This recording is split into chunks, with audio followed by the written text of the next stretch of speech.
An embarrassment of riches. Hi, welcome to another video. For those of you who are new to my channel, welcome.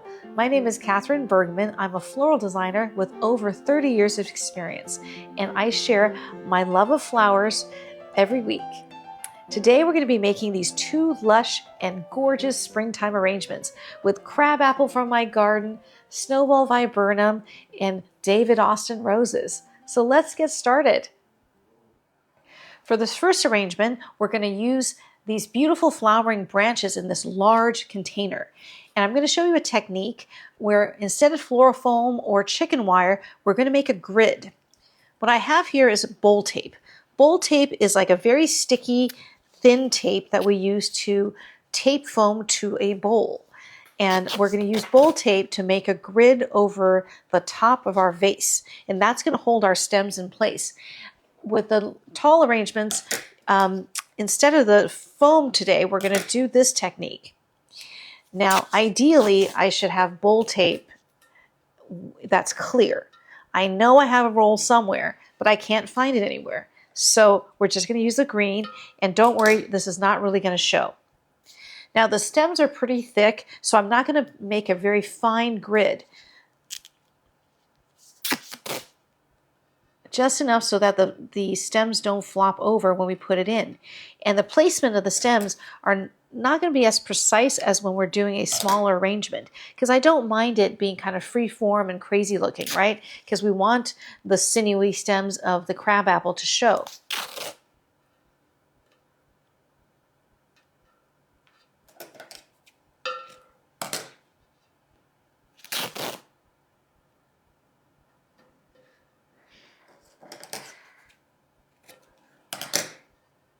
So we've made the grid. Make sure it's really secure. And we can start arranging our large branches. I'm going to start with the crabapple. Look at these amazing stems of crabapple that's growing in the garden right now. They're just gorgeous. This crabapple, I don't know the variety of it, but you can see that they are beautiful double rosettes in this perfect pale pink. And the wonderful thing is the leaves are on the tree when you have blossoms. A lot of flowering branches bloom first and then the leaves come out. But these beautiful green leaves are a gorgeous backdrop for the beautiful little rosettes here. So I'm going to go ahead and place this in here. I don't have like a perfect plan for this. I'm just going to place it in and let the natural beauty and the sinewy stems of the crabapple do what it wants to do. Because I imagined kind of a free flowing arrangement.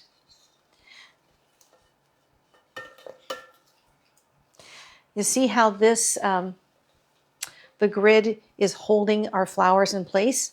I place it in the middle of the grid, and then it could just kind of branch out. So that's what we're doing.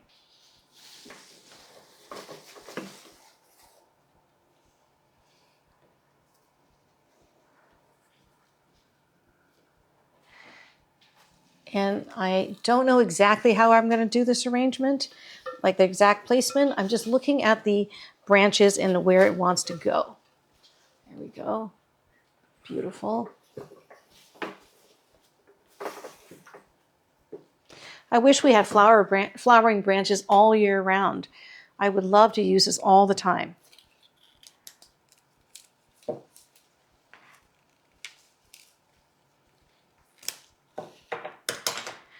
And all I have is just clean water in the vase with floral preservative. I think I'm going to go in the middle here with this big stem, this tall stem, so it doesn't flop over too much. A little bit more upright. Okay. Then I'm going to fill in with our Snowball viburnum. Look at these beautiful big snowballs here.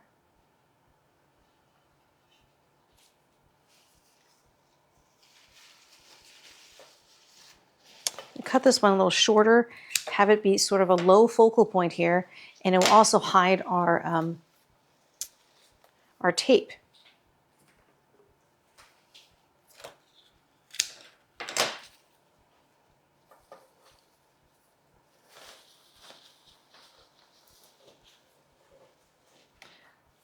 I'm putting the snowballs kind of lower than the flowering branches in the center here to create kind of a focal point and to kind of fill in our arrangement so we don't see so much floral tape. I'm putting a big branch in the back here to hide the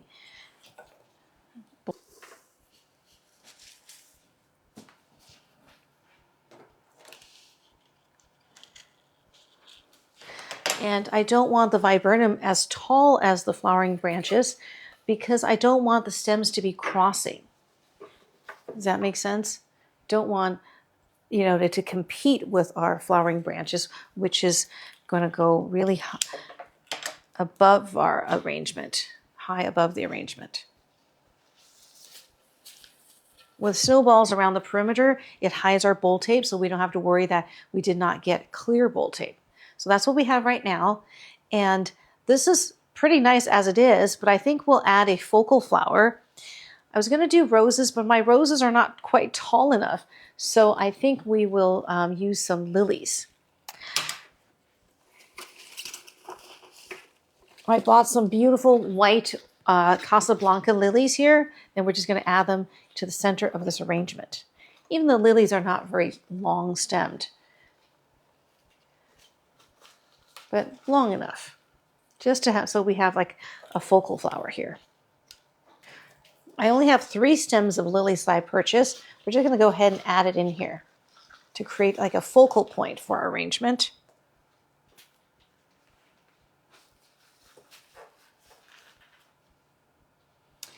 And that's what we have right now. We've got the lilies in the center, beautiful free-form crabapple, and then our viburnum is sort of a background flower that kind of fills in our vase and is hiding all our floral tape. And that's it. This is a spectacular large arrangement that you can do very easily by making a grid with your on top of your vase. For this next arrangement, we're going to make a companion piece to the large arrangement we just did. Now, I happen to have a pair of these vases that are coordinating, a small one and a large one. So we're going to make the small arrangement in this smaller vase. And it's going to be more like a centerpiece or coffee table size arrangement. We're going to use the similar materials with the crabapple and the viburnum. So I've got smaller pieces of this crabapple, and I try to pick sort of interesting, sinewy, you know, stems of it. And I'm just going to take a look at it to see what we have to decide how we're going to make this arrangement. I'm going to make it sort of like a free form arrangement, and hopefully it could be viewed from both sides so that we can use it as a centerpiece or on a coffee table.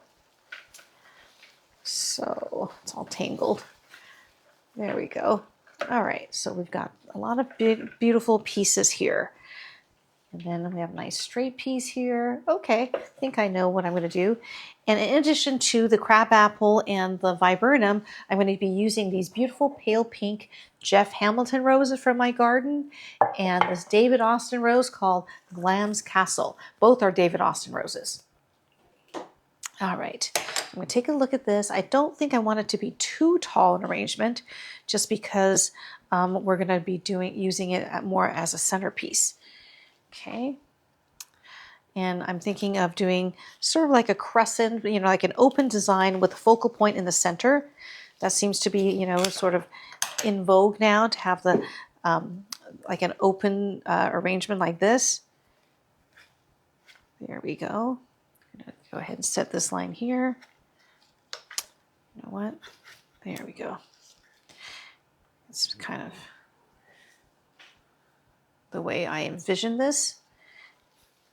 Cut this a little bit smaller. I'm going to get this extra piece off. And use this piece here. So we've got sort of like a crescent, like an open space here. And we're going to use some of these smaller pieces to kind of green in.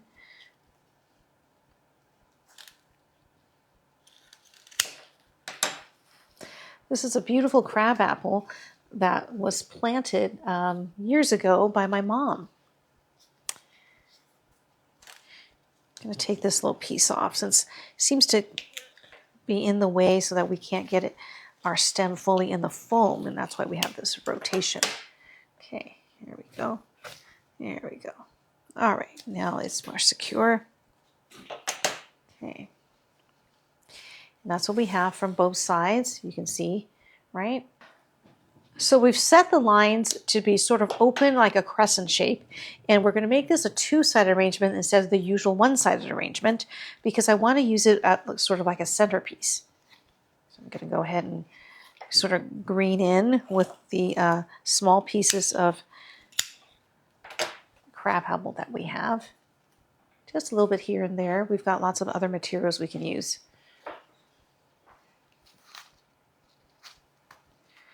Okay.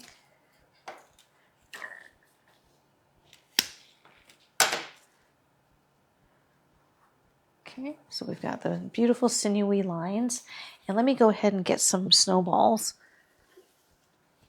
There's a nice stem of Snowball viburnum. It's always fun to make companion pieces, especially if you're entertaining. You can have your large arrangement for a buffet or an entrance hall table, and then you have your smaller arrangement for the coffee table or for your centerpiece. And you just need to, you don't even need to have the vases be coordinating like I have.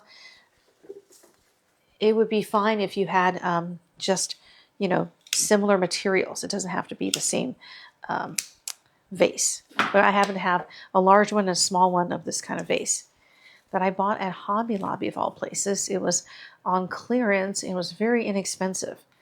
These are great. And I've used them a lot. Okay. So I'm just greening in with some of the snowballs.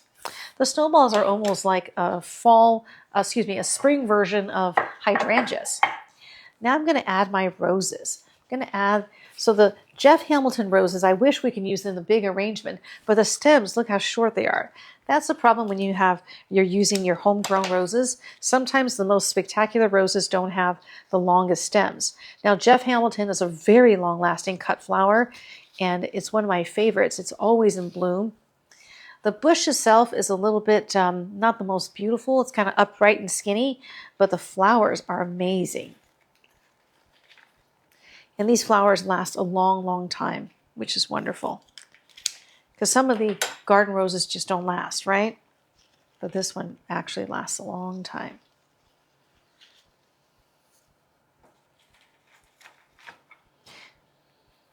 There's not much scent to these roses, but the color is almost an exact match to the little rosettes that we have on the crabapple branches.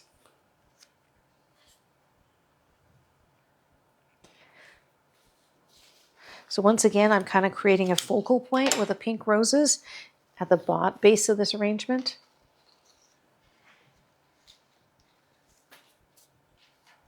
Really love these like more free-form arrangements that I'm seeing and I'm starting to do myself instead of the usual rounded arrangements. As a gardener, just really love seeing all the beautiful shapes and, you know, the way the roses and the crab apples are so natural looking. And this type of arrangement really lends itself to it. Do I want a little bit more of the snowballs? Maybe. Here's a small stem. I'm always looking for these smaller stems of snowballs. We've got those giant ones, which is great for the big arrangement, but we need some small pieces like this for our small arrangements. Hint of that green in the middle here, I think would be pretty. And then, should we add some of these white Glamis Castle roses? This one, it smells beautiful. Yeah, why not? They look like little peonies almost.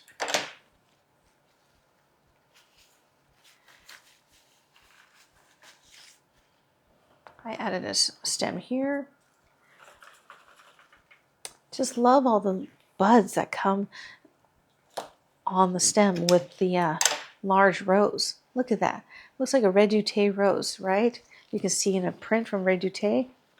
Those beautiful old-fashioned roses. Just love it. Lovely. I love this. Gorgeous, gorgeous, gorgeous.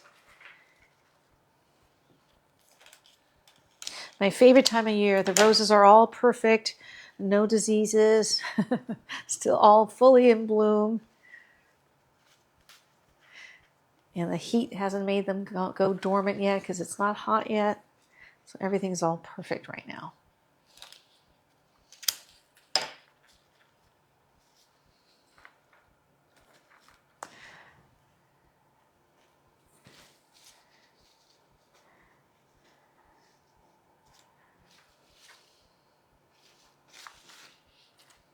I'm trying to see where I should add this white rose so it can cascade over a bit. There we go, maybe right here. See how that rose just comes out and gives it three-dimensionality?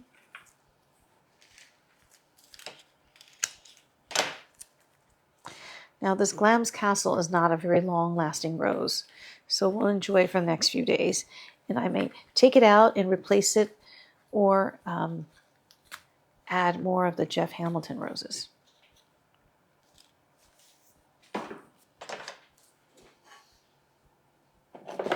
I have these skinny stems of Crabapple. I'm going to see if I should add some here and there.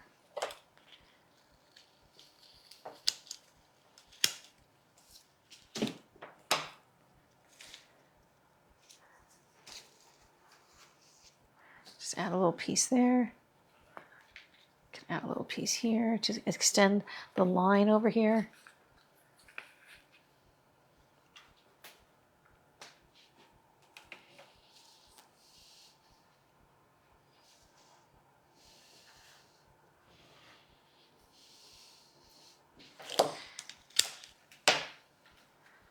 Get it in the secondary line here. Kind of wild and free. Love that.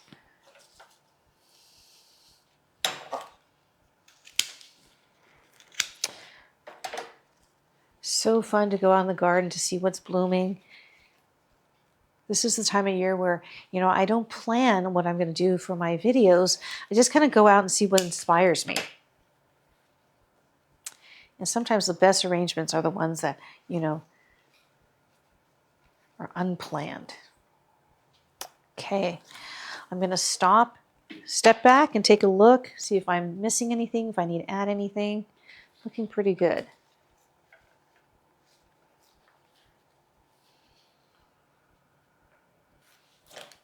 One more of the Glamis Castle.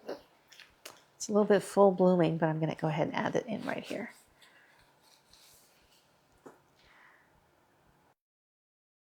I just love this type of arrangement. So romantic, so natural looking. Just love using all the materials from my garden. There's a special charm to these garden picked flowers that you just don't get when you buy it from the store. So we're all done. These two pieces are spectacular and actually really easy to do. It's my favorite time in the garden right now. Everything is blooming. We've got spring blossoming branches and roses. So it's a heavenly time for me. So I hope you enjoyed this video and learned something today. For those of you who are new to my channel, welcome. And please like and subscribe and click the little bell to be notified when I put out a new video. And for my subscribers who watch every week, you know I love you guys and love to hear your comments. So go ahead and send me a little note to let me know what you're doing this week. And I will see you in my next video.